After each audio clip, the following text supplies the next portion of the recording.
جاتا ہے۔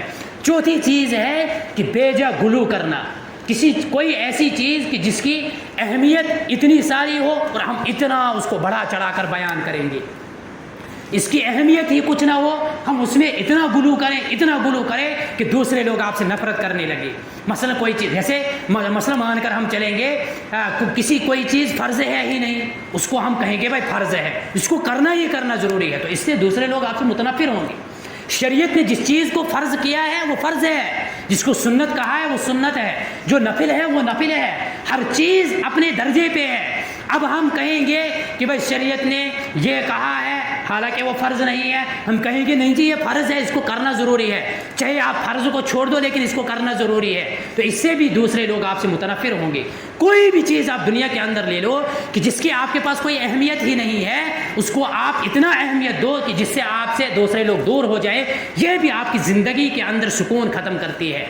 جو پانچویں چیز جو ہے وہ تکبر ہے، کہ جس انسان کے اندر تکبر ہوگا، نبی اکرم صلی اللہ علیہ وسلم فرمایا لا يدخل الجنت من كان في قلبه مثقال ذرة من کبر، جس شخص کے دل میں ذرہ برابر بھی کبر ہوگا وہ شخص جنت میں داخل نہیں ہوگا۔ اللہ رب العزت فرماتے ہیں الکبریاء ردائی، کبریائی جو ہے یہ میری چادر ہے، جو اس کو کھینچے گا میں اس کو برباد کر دوں گا، اس کو ہلاک کر دوں گا۔ جس انسان کے دل کے اندر تکبر آتا ہے اللہ رب العزت اس کو دنیا کے اندر ہی ذلیل کرتے ہیں۔ دو ایسے بڑے جرم اور گناہ ہیں جن کی سزا انسان کو دنیا میں ہی ملتی ہے، ان میں سے ایک تکبر ہے اور دوسری ہے والدین کی نافرمانی۔ جو شخص والدین کا نافرمان ہوتا ہے اللہ رب العزت اس کو مرنے سے پہلے دنیا میں سزا دیتے ہیں، اور جس شخص کے دل کے اندر تکبر ہوتا ہے، جو اپنے آپ کو کہتے ہیں کیا ہم چو دیگرے نے، ہم جیسا کوئی ہی نہیں ہے، ہمارا نسب یہ ہے، ہم اس قبیلے سے تعلق رکھتے ہیں، ہم اس پوسٹ پر فائز ہیں، ہماری ڈگری یہ ہے، ہمارا حسن اتنا اچھا ہے، ہمارے پاس یہ گاڑی ہے، ہمارے پاس یہ موبائل ہے، یہ تکبر ہے اور کیا ہے؟ چاہے عجب ہو چاہے تکبر ہو ایک ہی بات ہے۔ انسان کے اندر اگر تکبر ہوگا کہ ہمارے پاس یہ ہے اس کے پاس یہ نہیں ہے، ہم اس سے بڑے ہیں، اگر اس کے پاس وہ آتا ہے اس کو کہتا ہے ادھر بیٹھو نیچے زمین پر، اور ہم خود صوفے پر ٹانگ رکھ کر بیٹھتے ہیں، کیوں؟ ہمارا دل کہتا ہے ہم بڑے آدمی ہیں۔ تو اس انسان کو اللہ رب العزت دنیا کے اندر مرنے سے پہلے کسی ایسے کام میں مبتلا کرے گا کہ جس میں یہ ذلیل اور رسوا ہو کر رہے گا، دنیا کے اندر اس کی ذرہ برابر بھی حیثیت نہیں رہے گی جس شخص کے اندر یہ تکبر ہوگا۔ اور چھٹی چیز جو ہے وہ غصہ ہے، غصہ بھی انسان کو ختم کر دیتا ہے۔ مومنین کے اوصاف بیان کرتے ہوئے اللہ رب العزت قرآن کریم میں فرماتے ہیں والکاظمین الغیظ والعافین عن الناس، لوگوں کو معاف کرتے ہیں اور غصے کو پی جاتے ہیں، یہ مومنین کی صفت ہے۔ جس کے اندر غصے کو پینے کی صفت ہوگی یہ گویا کہ وہ کامل ایمان والا ہے۔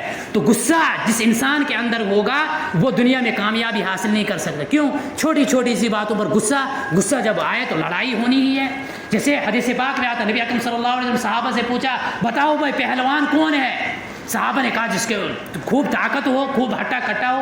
کہا نہیں جی وہ پہلوان نہیں ہے، پہلوان وہ شخص ہے جو غصے کے وقت اپنے آپ پر قابو کرے، جو غصے کے وقت اپنے آپ کو کنٹرول میں رکھے، اپنے آپ کو بچائے، وہ پہلوان آدمی ہے۔ تو اگر زندگی کو پرسکون بنانا ہے، زندگی کے اندر سے دکھ پریشانی غم کو ختم کرنا ہے تو یہ 6 چیزیں چھوڑ دو، تمہاری زندگی آرام کی زندگی گزرے گی، تمہیں کسی کی کوئی فکر ہی نہیں ہوگی، تمہاری زندگی سکون ہی سکون تمہاری زندگی میں ہوگا۔ ان میں سے یہ 6 چیزیں ہیں۔ ان 6 چیزوں کو سب سے پہلی چیز ہے غفلت، دوسری چیز ہے غیبت، تیسری چیز ہے حسد، پھر ہے غلو، پھر ہے تکبر، اور لاسٹ پر ہے غصہ۔ ان 6 چیزوں کو اپنی زندگی سے نکال دو تو تمہاری زندگی جو محبت ہی محبت ہوگی۔ جیسے قرآن کریم کے اندر اللہ رب العزت فرمایا ان الذین آمنوا وعملوا الصالحات سیجعل لهم الرحمن ودا، جو ایمان لاتے ہیں تو ایمان کے بعد یہی تقاضا ہے کہ ان تمام چیزوں سے ہم بچیں جن سے بچنے کا اللہ رب العزت نے ہمیں حکم دیا ہے۔ تو ان کو جب زندگی سے نکالیں گے سیجعل له الرحمن ودا، تو اللہ ہمارے دلوں کے اندر محبت ڈالیں گے۔ جب محبت آئے گی تو ہماری زندگی سکون کی زندگی گزرے گی۔ اللہ رب العزت سے دعا ہے کہ ہماری زندگیاں سکون سے گزرے اور اللہ کے بتلائے ہوئے احکام پر عمل کرنے کی ہمیں اللہ رب العزت توفیق فرمائے، اور نبی اکرم صلی اللہ علیہ وسلم کے طریقوں کو اپنی زندگی میں اچھے طریقے سے لانے کی توفیق عطا فرمائے اور ان پر عمل کرنے کی توفیق عطا فرمائے۔ وآخر دعوانا الحمدللہ رب العالمین، آمین برحمتک یا ارحم الراحمین۔